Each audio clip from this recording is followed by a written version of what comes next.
Monsieur le Premier ministre, oui, très bien, merci pour cette invitation. Excellent, excellent, extraordinaire, je dirais. Oui.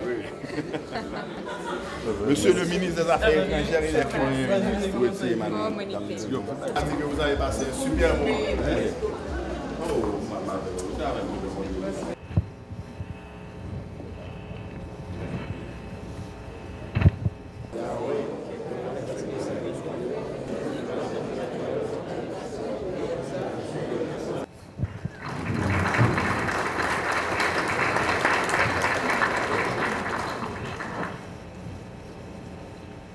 Ce soir, un réel plaisir en accueillant Mme Irina Bokova, directrice générale de l'UNESCO, qui visite notre pays pour la deuxième fois en moins de 4 ans. Il s'agit là d'un témoignage certain de l'intérêt qu'elle porte pour Haïti chéri. Cette marque d'attention nous va droit au cœur, surtout dans le contexte de la reconstruction où nous sommes engagés depuis le séisme du 12 janvier 2010. Nous avons besoin du support continu et de la solidarité internationale entre partenaires et amis.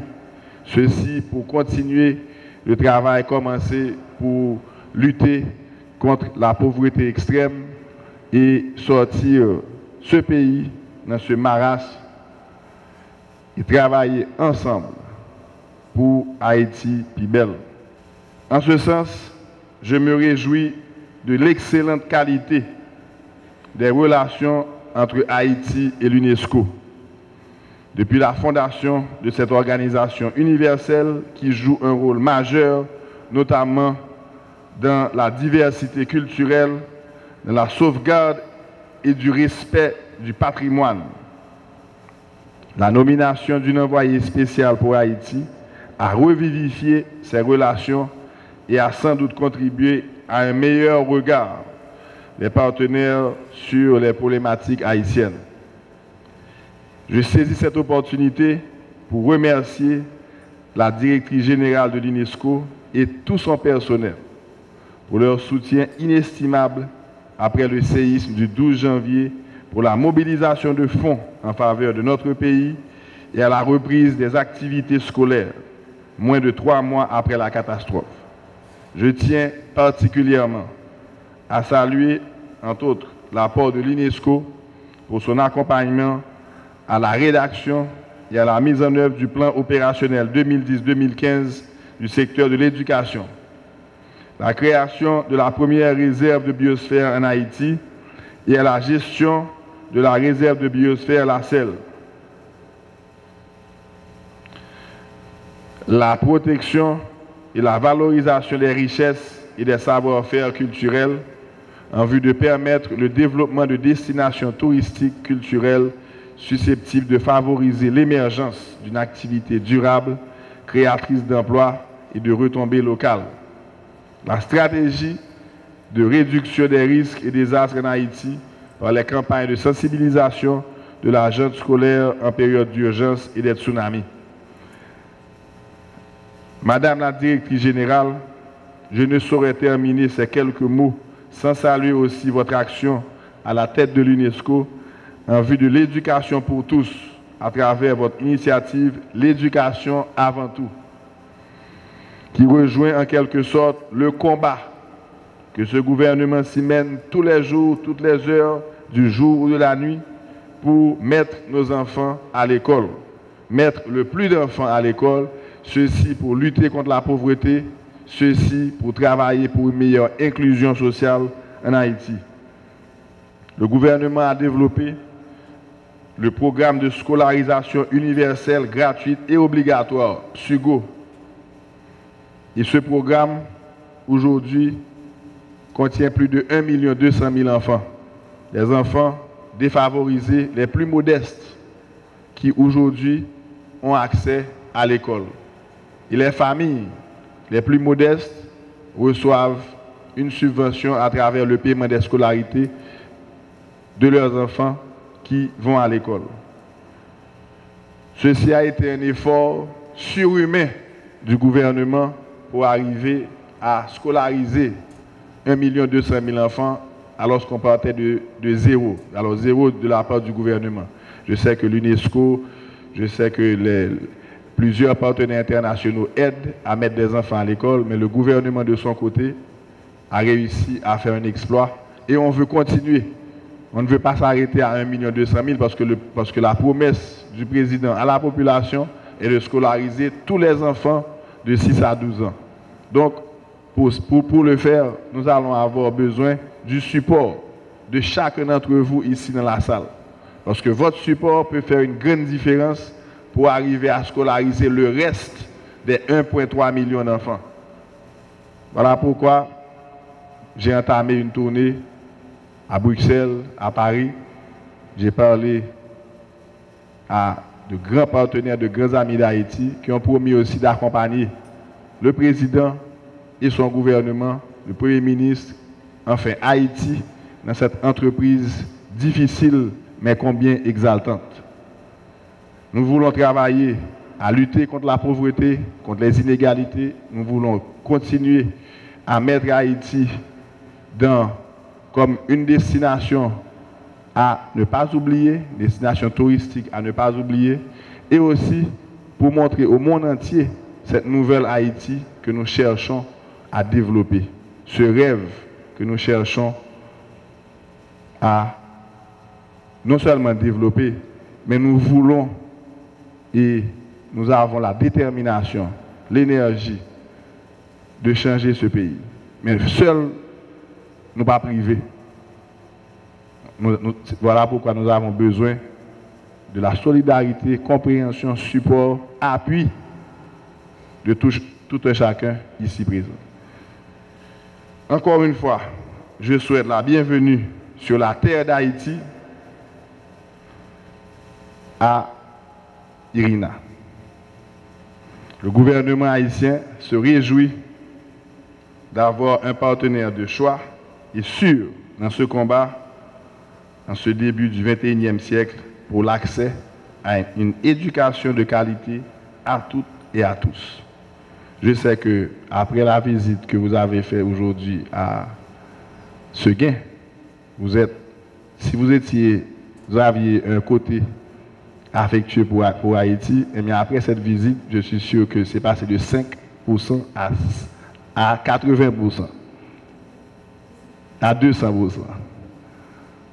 En tout cas, je vous remercie d'être ici. Vous êtes la bienvenue, vous êtes chez vous, ici en Haïti, et le gouvernement tout entier s'unit pour vous souhaiter cette bienvenue. Merci beaucoup.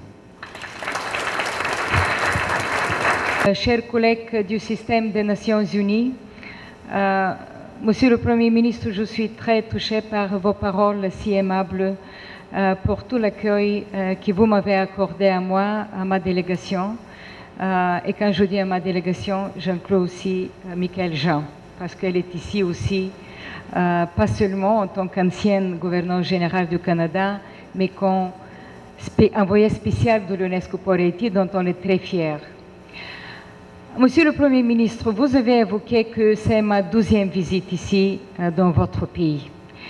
Et vous avez raison que quand je suis venue ici la première fois, c'était en mars 2010, j'ai vu toute la tragédie humaine et j'ai vu aussi une forte volonté de refonder Haïti, de ne pas rater cette opportunité et de ne pas revenir juste de reconstruire, mais de refonder votre pays.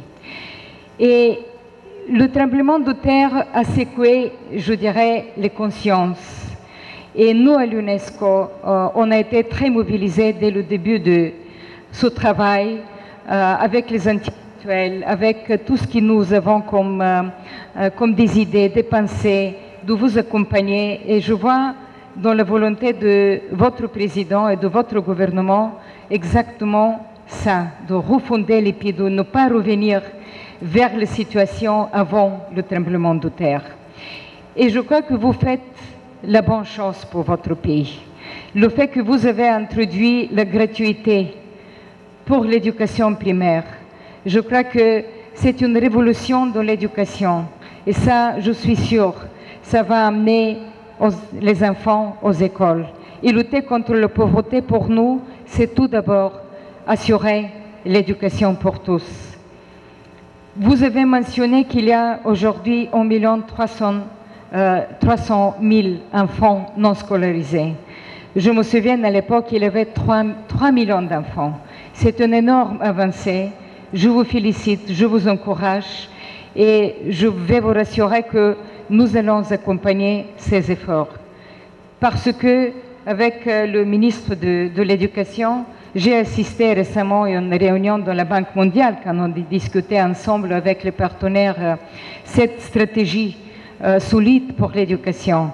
Il faut accompagner les efforts de la scolarisation, l'accès, comme vous avez bien dit aussi, la question de la qualité de l'éducation. Et là, on travaille avec le ministère de l'Éducation sur le plan de la formation des enseignants, sur le changement des curricula, sur une base solide d'avancée, parce que, comme j'ai dit et je le souligne toujours, lutter contre la pauvreté, c'est tout d'abord commencer aussi avec des enfants et avec l'éducation.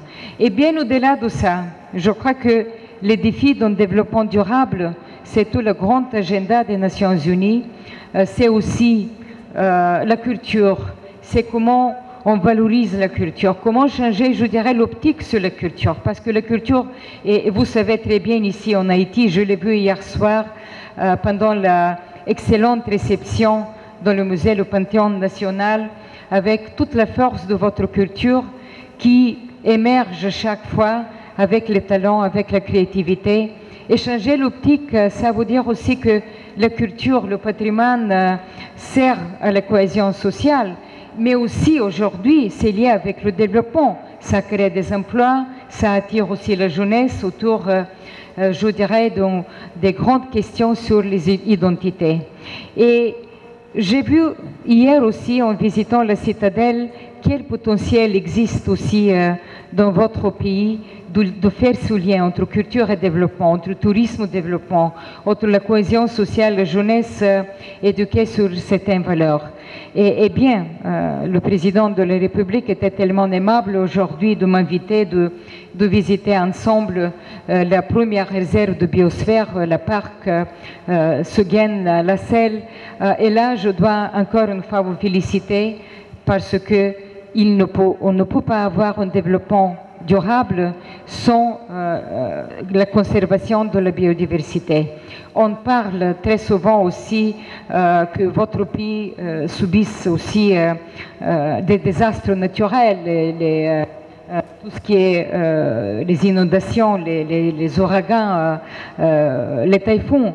Et je crois que sans préserver la biodiversité, sans aussi se tourner vers les océans, tout ce que nous faisons aussi ensemble de la prévention et des alertes aux tsunamis, je crois que ça ajoute un côté important sur ce développement durable. Et je crois, et permettez-moi de terminer avec ça, je sais que, comme j'ai dit aussi, j'ai partagé avec le président Martelly, je crois que votre cœur et votre tête sont dans le bon côté de je dirais, s'occuper de lutter contre la pauvreté, de donner la possibilité à chaque femme et chaque homme ici dans votre pays d'avoir une vie digne.